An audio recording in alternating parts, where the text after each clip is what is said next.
Hello everyone, আসসালামু আলাইকুম। আশা করি সবাই ভালো আছেন।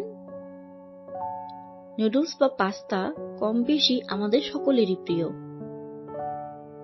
আজকের রেসিপিতে থাকছে chicken Penney pasta.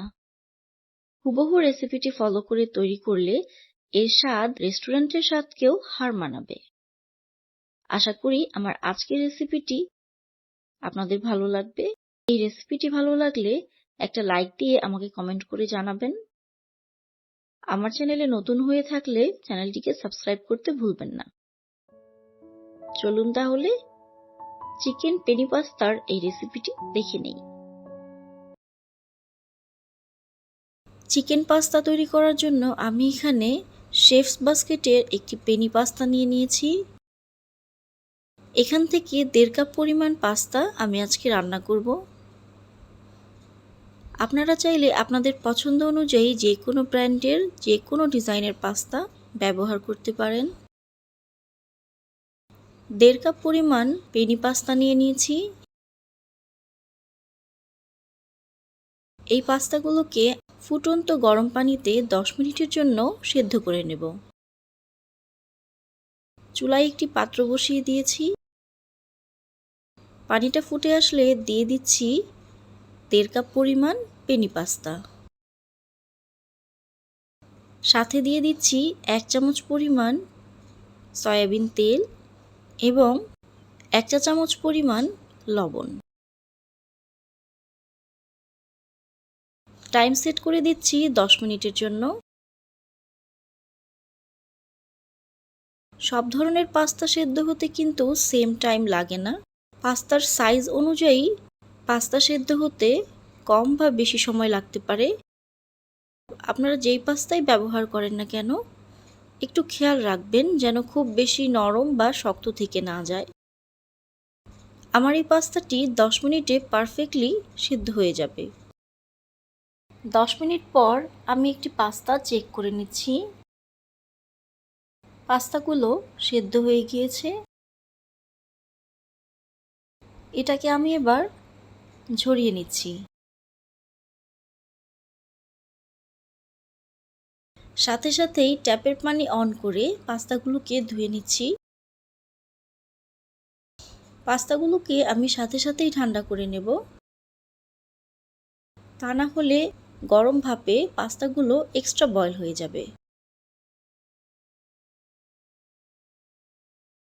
Chicken pasta তৈরি করার জন্য এখানে আমি কিছু বোনলেস চিকেন নিয়ে নিয়েছি। চিকেনগুলোকে ছোট টুকরো করে পিস করে নিয়েছি। একটি বড় সাইজের পেঁয়াজ কুচি করে নিয়েছি।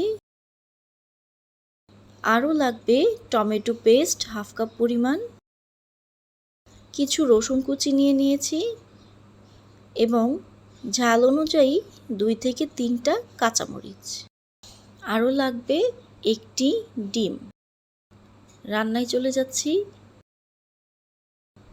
চুলায় একটি প্যান বসিয়ে দিয়েছি। দিয়ে দিচ্ছি 1/4 কাপ পরিমাণ সয়াবিন তেল। পাস্তাতে তেলের পরিমাণটা একটু বেশি লাগে। তেলটা গরম হয়ে আসলে দিয়ে দিচ্ছি পেঁয়াজ এবং রসুন কুচি।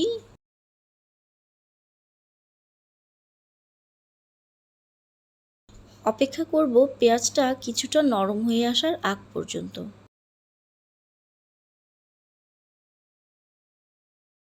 এবার দিয়ে দিচ্ছি কুচি করে রাখা বোনলেস চিকেন।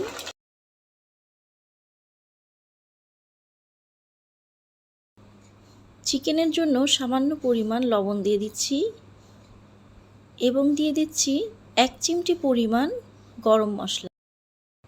এটা অপশনাল, শুধুমাত্র চিকেনটাকে ফ্লেভারফুল করার জন্য।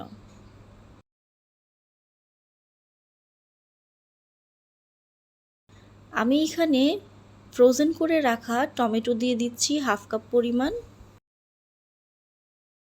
আপনারা চাইলে ইনস্ট্যান্ট টমেটো পেস্ট করেও ব্যবহার করতে পারেন।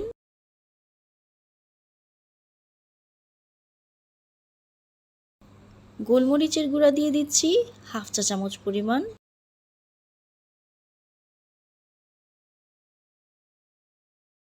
ঝালের পরিমাণটা বেশি খেতে চাইলে এই পর্যায়ে লাল মরিচের গুঁড়া ব্যবহার করতে পারেন।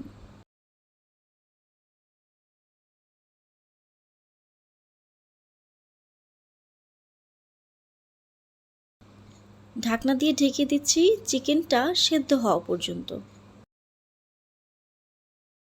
3 থেকে 4 মিনিট পর চিকেনটা প্রায় সেদ্ধ হয়ে এসেছে। এবার দিয়ে দিচ্ছি একটি ডিম।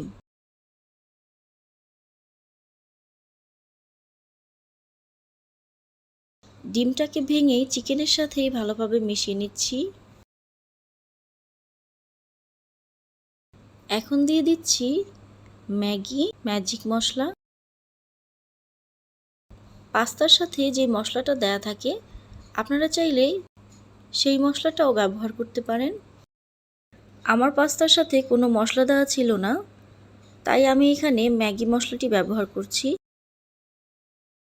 এবার দিয়ে দিচ্ছি আগে থেকে সেদ্ধ করে রাখা পেনি পাস্তা। দিয়ে দিচ্ছি হাফ চা চামচ পরিমাণ লবণ। ভালোভাবে মিশিয়ে নিচ্ছি। পাস্তাগুলোকে এবার চিকেনের সাথে খুব ভালোভাবে মিশিয়ে নিচ্ছি। এবার দিয়ে দিচ্ছি ডানো ক্রিম।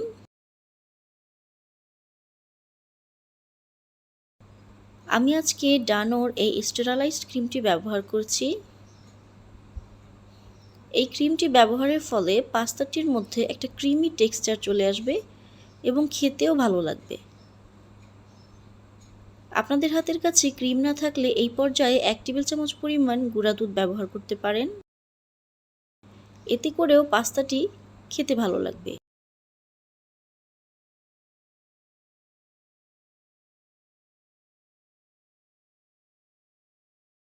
এখন দিয়ে দিব ওয়েস্টার সস।